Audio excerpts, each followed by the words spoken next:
Dentro da tua geladeira tem muito frio ou pouco calor? E o que ondulatória tem a ver com frango assado? Tem ímãs no liquidificador?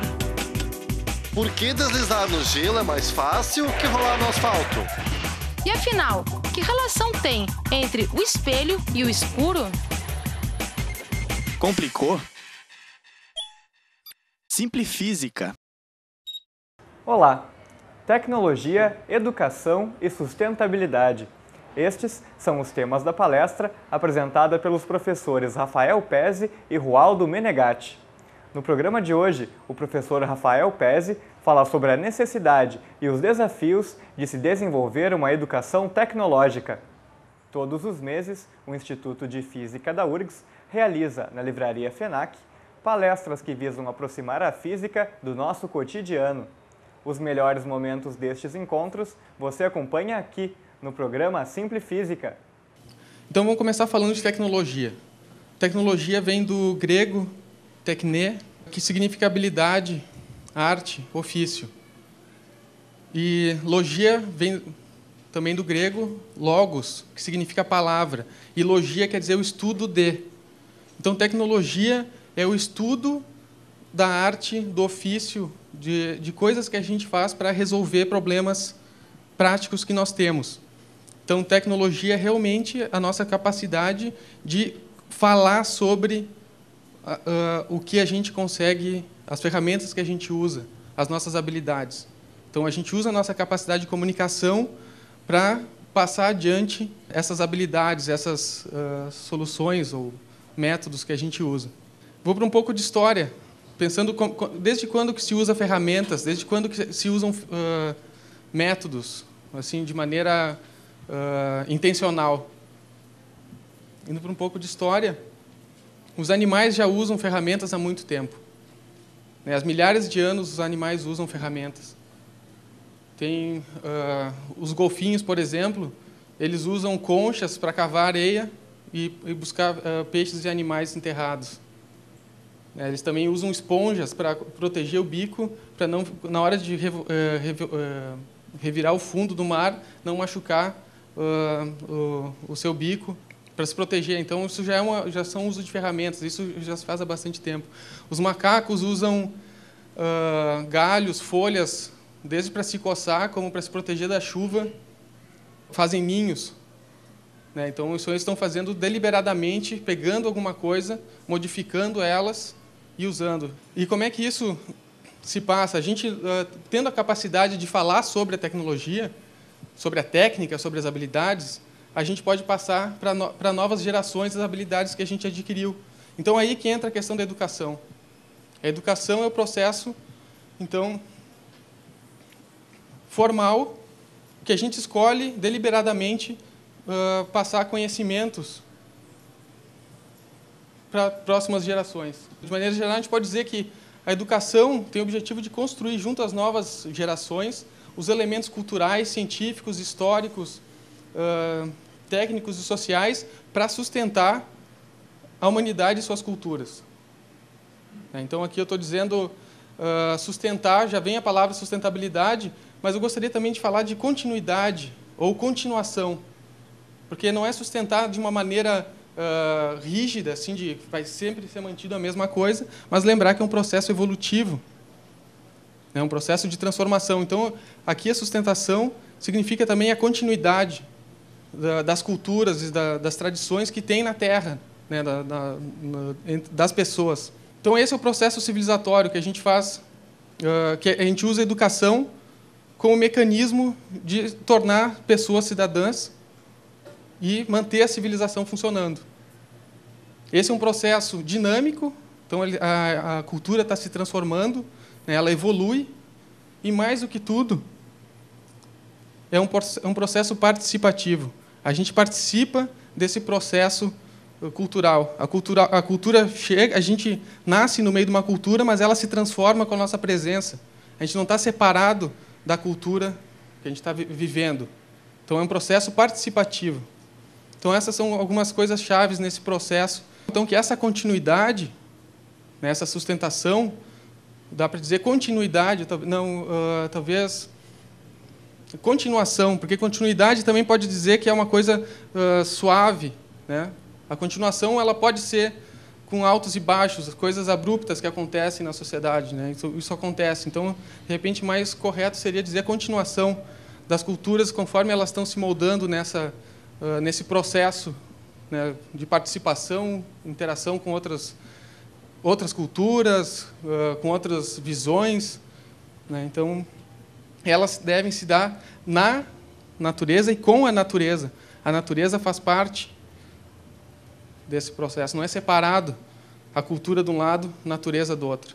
Então, a gente tem que estar ciente dessa relação intrínseca. Se a gente ignora a natureza, que é mais ou menos o que a gente está fazendo, em larga escala, né, se a gente não faz com a natureza, colapsa.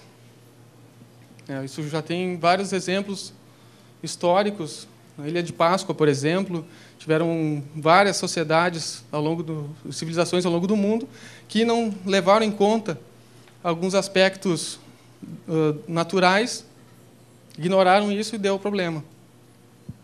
Solução para isso não é uma solução escrita pronta, mas basicamente a gente tem que passar por uma evolução cultural. Eu vou dar um exemplo. Aqui tem um corvo e um celular. O celular é para lembrar a questão que aconteceu quando teve o terremoto de tsunami lá no Japão, em 2011. O que aconteceu? Teve um terremoto, arrasou um monte de... muito. Depois veio ainda uma onda gigante e piorou a situação.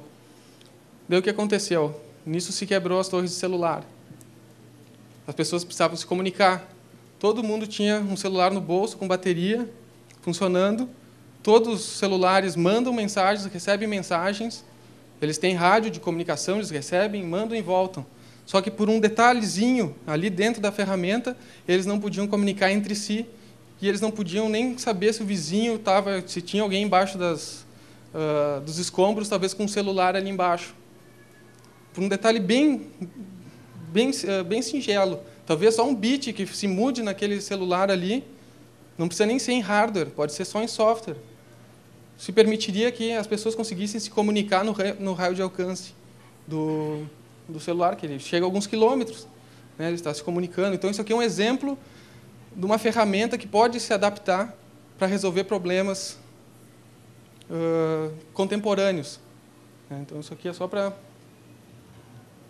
lembrar um caso bem recente, né, dessa situação. Então, a gente vai falar de alfabetização tecnológica. Como é que a gente vai aprender a se comunicar nessa linguagem? Para realmente ser capaz de montar frases e não só repetir o que é dito, mas ser capaz de fazer associações, encaixar o verbo com o sujeito e fazer isso na tecnologia. O que encaixa com o quê? O que faz sentido do ponto de vista tecnológico? Então, a alfabetização tecnológica é algo fundamental hoje em dia. Olhar para isso, pensar numa maneira de permitir que as pessoas consigam fazer as suas combinações tecnológicas para se comunicar de maneira eficiente. Que nem se fala, quando se inventou a escrita, era importante que as pessoas passassem a aprender a ler e escrever. Levou muitos séculos até a gente chegar com o nível de alfabetização que a gente tem hoje. Está crescendo, mas agora não é suficiente só ler e escrever. A pessoa tem que saber usar a tecnologia também para se comunicar. Então, aqui para frente também a gente tem que pensar nessa questão. Como é que a gente vai aprender essa tecnologia? Como é que a gente vai se alfabetizar na tecnologia? E alfabetizar as próximas gerações também. Que tipo de ferramenta a gente vai estar colocando nessa alfabetização? Então, a gente vem para a questão de sustentabilidade. Vendo o ponto de vista amplo, incluindo a educação, no ponto de vista civilizatório, com a tecnologia como um novo meio, um substrato cultural, na qual a cultura se assenta. Basicamente, a gente precisa urgentemente das melhores ideias e que elas se difundam pelo mundo rapidamente. A gente precisa das ideias agora, não é para daqui 10 anos. A gente precisa resolver agora o problema. Não dá para esperar, a gente já está atrasado. Então, como é que a gente vai fazer para que as ideias possam difundir pelo mundo? Porque não adianta a gente ter a solução numa região no sul do Brasil, onde o problema está parecido na Ásia, ou está pior lá. Então, a situação é global mesmo. A gente precisa de uma educação global, uma alfabetização tecnológica global para todos os povos, né, para incluir todo mundo, fazer parte dessa comunicação. Não adianta a gente ficar fazendo aqui centralizado e não querer contar para os outros a solução do problema. O problema tem que ser compartilhado. A solução do problema tem que ser compartilhada. O problema já é compartilhado. Então, vamos pensar na solução do problema. Então, a gente precisa fertilizar o campo onde a criatividade flua. O campo da criatividade a gente tem que fomentar a criatividade, fomentar a engenhosidade humana. Então, agora a gente vai para a questão dos recursos educacionais abertos. Recursos educacionais abertos é um termo que já foi cunhado pela Unesco, que é a Organização das Nações Unidas pela Ciência, Educação e Cultura. Eles falam disso desde os anos 2000, 2001, 2002. Eles cunharam o termo recursos educacionais abertos. Isso aqui é o slogan desse projeto aí, dessa iniciativa. Basicamente, recursos educacionais de toda maneira, sejam ferramentas, seja conteúdo, né, seja material de apoio, experimento científico, que seja usado em sala de aula, ou seja lá onde quer usar para ensinar, para resolver problemas, que eles sejam abertos para gozar daquelas 4 propriedades do conhecimento. Só assim, então, os recursos educacionais abertos, REA, são a abreviação, são materiais e ferramentas educacionais que podem ser usados, estudados, adaptados e distribuídos livremente. Só assim eles podem evoluir com a cultura, e a cultura pode evoluir de maneira consciente. A gente pode escolher o caminho que a nossa cultura pode evoluir. Se as ferramentas estão fechadas, se o material está fechado, a gente tem um problema aí. Então, esse tipo de material aberto, a gente vai avaliar também pela qualidade das suas propriedades. Quais são as propriedades que o diagnóstico que a gente vai fazer para esse material vai ser a partir das propriedades. Eu recebi o livro, eu posso passar uma cópia para o meu vizinho, estudar, para o meu amigo, posso fazer essa cópia para ele? Posso passar? A gente pode, se tiver licenças permissivas, o autor pode escrever o livro e licenciar ele com uma licença Creative Commons que garante a liberdade de compartilhar o material. Então, isso já está sendo feito, bastante material já está sendo desenvolvido com essas licenças. Então, usa os direitos autorais para garantir que quem está recebendo aquele material possa usufruir das liberdades do conhecimento em cima daquele material ali. Idealmente, o desenvolvimento aberto. Desenvolvimento aberto quer dizer a gente poder entender os passos que levaram à construção daquele material, entender a história daquele material. Se a gente conhece a história, a gente consegue planejar melhor o futuro. Então, se a gente acompanha o desenvolvimento do material, a gente consegue pegar o material em alguma etapa e dar continuidade a ele. De repente, está sendo desenvolvido num estado, numa certa região, numa certa cultura. De repente, para nós, a gente precisa só voltar um pouquinho para a direita, porque aqui o morro é um pouco mais alto. Aqui é um pouco mais frio, um pouco mais quente que naquela outra região. Então, se a gente acompanhar o desenvolvimento que foi feito aberto, a gente vai poder pegar o gancho, pegar o fio da meada e continuar costurando da nossa maneira. Não adianta a gente ter o material num formato que daqui a um tempo a gente não vai conseguir mais ler no nosso computador. Ou não vai funcionar no computador do colega, ou não vai funcionar no sistema operacional X ou Y.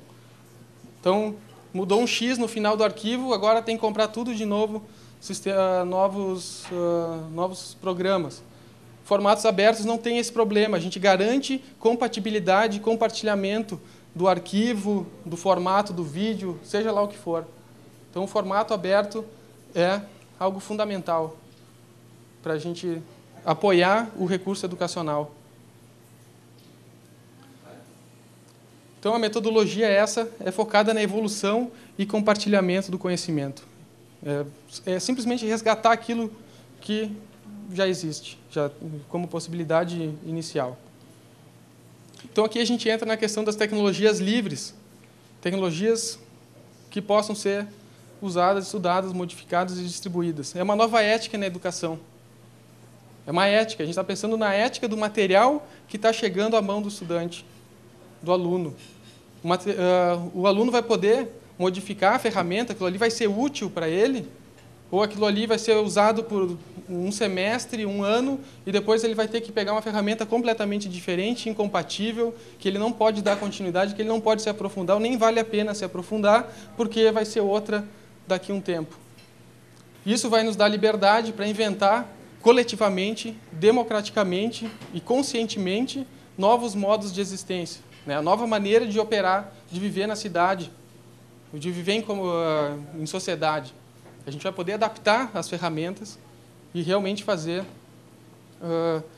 isso de maneira democrática, não vai ser algo imposto. A gente pode tomar as rédeas disso. Então, agora eu vou dar alguns exemplos do que já acontece nesse sentido. Do que já acontece de materiais que são livres para serem usados, tecnologias livres, materiais educacionais, etc.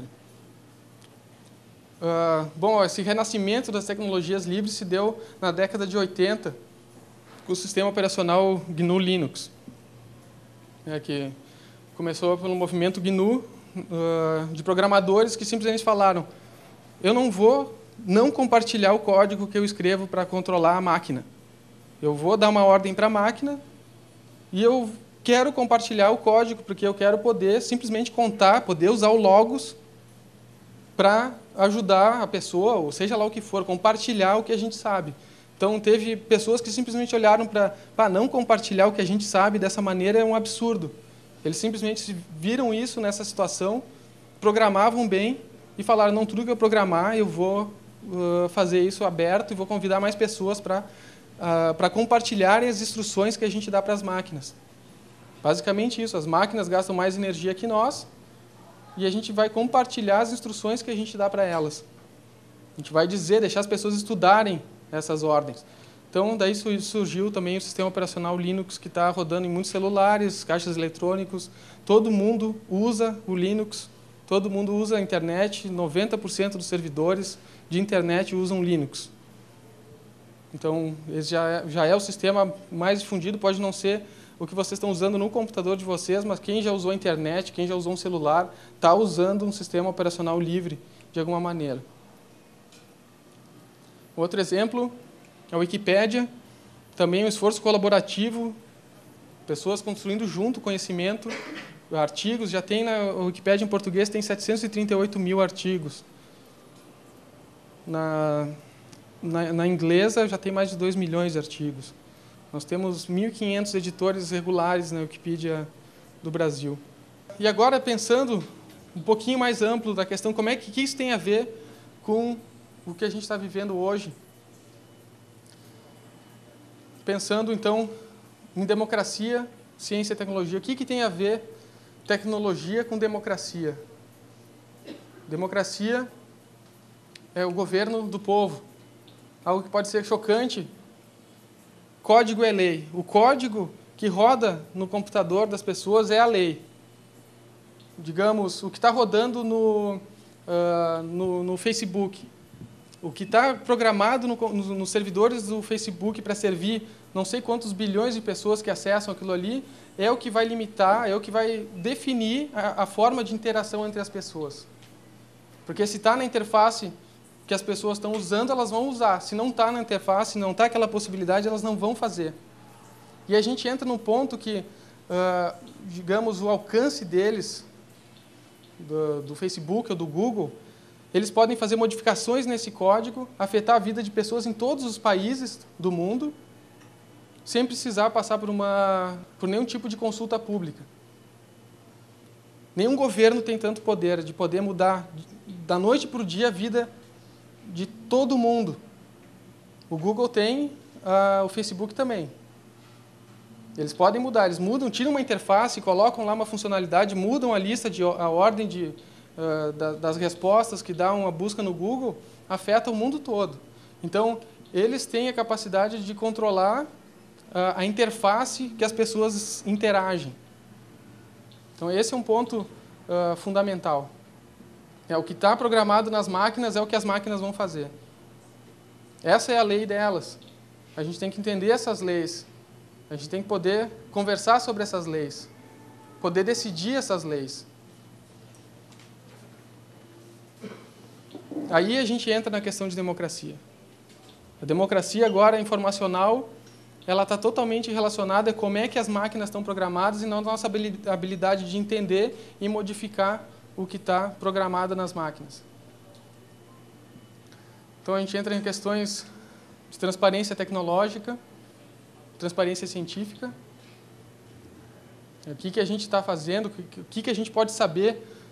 Transparência científica é algo redundante, assim como ciência aberta, porque ciência já significa saber. Ciência já significa saber. Então, se a gente já sabe, já é transparente. Só que quando a gente tem processos que a gente não conhece, tanto na tecnologia como na ciência, isso deixa de ser ciência per se e passa a ser alguma outra coisa, né, que não é ciência. Então, a ciência, a princípio, ela é transparente, mas a gente tem que retomar isso agora, é tipo reviver renascer essa situação. A gente entra na questão de tecnologia cidadã e ciência cidadã, onde as pessoas, os cidadãos, podem entender, podem conversar, podem compartilhar e se aprofundar nas questões científicas e tecnológicas de uma sociedade. Se as pessoas estão privadas desse conhecimento, a gente tem dificuldade em exercer a cidadania, a impossibilidade de exercer a cidadania.